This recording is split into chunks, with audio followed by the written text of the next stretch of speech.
A very good afternoon. You're watching Lunchtime News on TV1. I'm Michaela Fernando. Before we head into more news in detail, here's a look at headlines.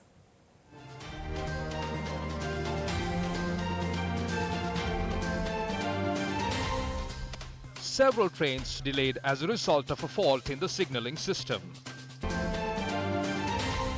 National Election Commission requests public to file complaints on the use of public property to promote candidates and parties at state events. Avant-garde court case postponed as a copy of the appeal court verdict is yet to be sent to the Chief Magistrate's Court.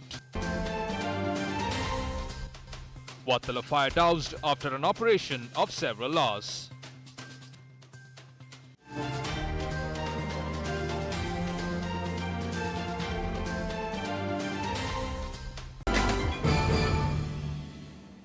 In your top story, Attorney-at-Law Sagar Karyawasam visited the National Elections Commission to place a bond for the Sri Lanka Podujana Peramuna presidential candidate Gotabaya Rajapaksa a short while ago.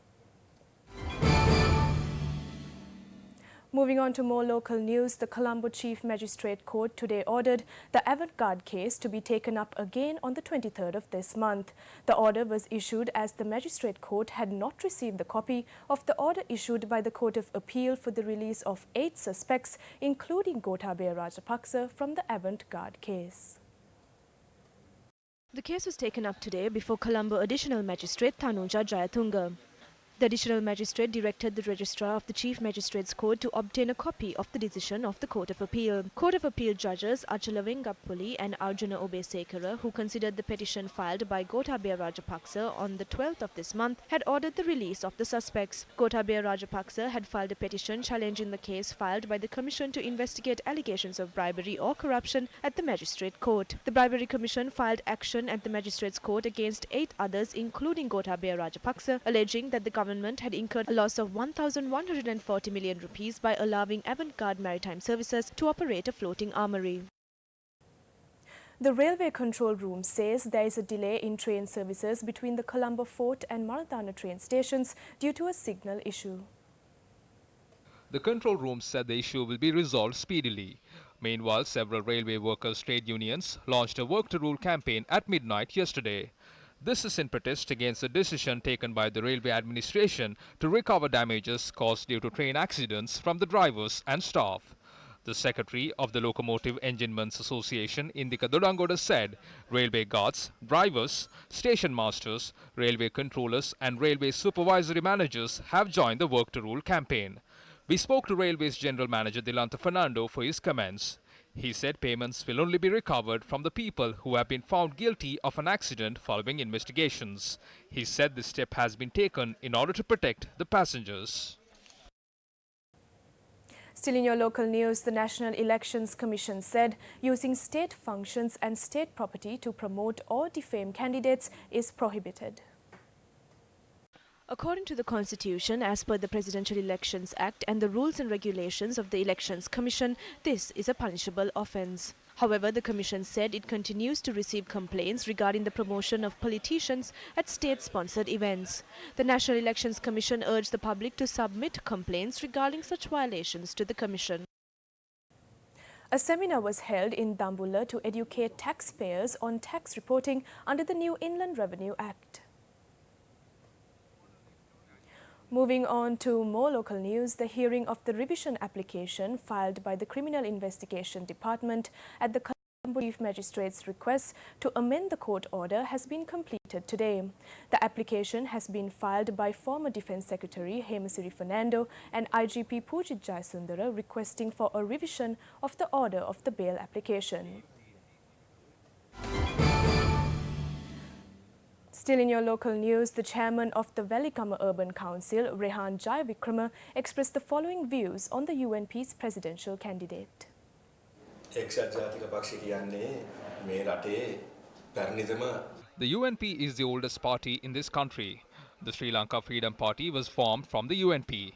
Why are you downgrading the party? This is not a party that should be in a crisis situation. What we are telling is that Sajith has the people's vote and we provide the candidacy to Sajith Premadasa. For this statement, I have received a letter citing disciplinary action. I faced it. However, there is no outcome. We want treasurers to the party. What we are asking is to propose our deputy leader who was appointed by the working committee as a presidential candidate. What is wrong with it?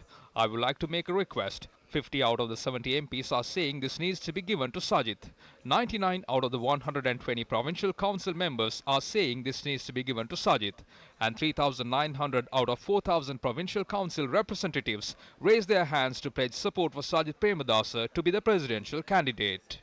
පළාත් නියෝජිතයන් 4000ක් ගේ 3900 ගානනේ අතිශ්ව සජිත් ප්‍රේමදාස මැතිතුමා ජනාධිපති අපේක්ෂා කරන්නේ. The presidential candidate of the Sri Lanka Podujana Peramuna, Gotabaya Rajapaksa, visited the Dimbulagala Rajamaha Viharaya. Gotabaya Rajapaksa engaged in religious activities at the Dimbulagala Rajamaha Viharaya. Meanwhile, the SLPP members of the Devnuara Pradesh Sabha organised a special puja to invoke blessings on the SLPP's presidential candidate, Gotabaya Rajapaksa.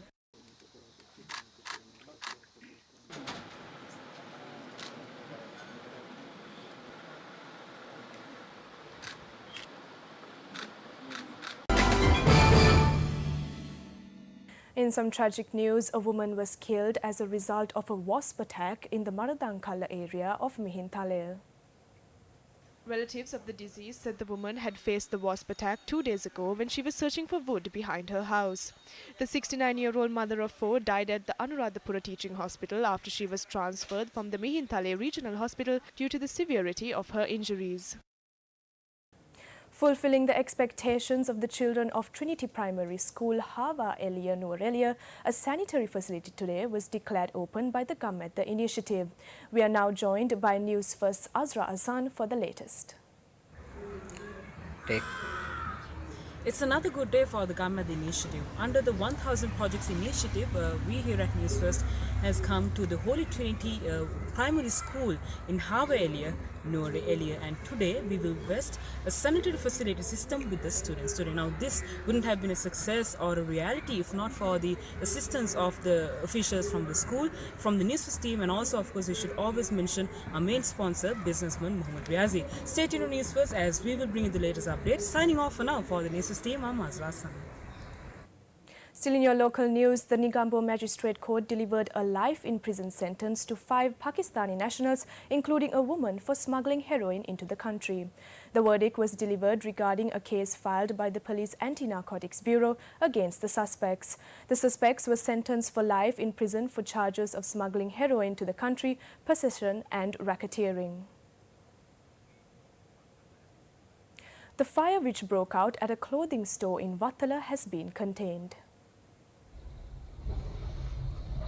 Police said 5 service trucks had been deployed to fight the blaze.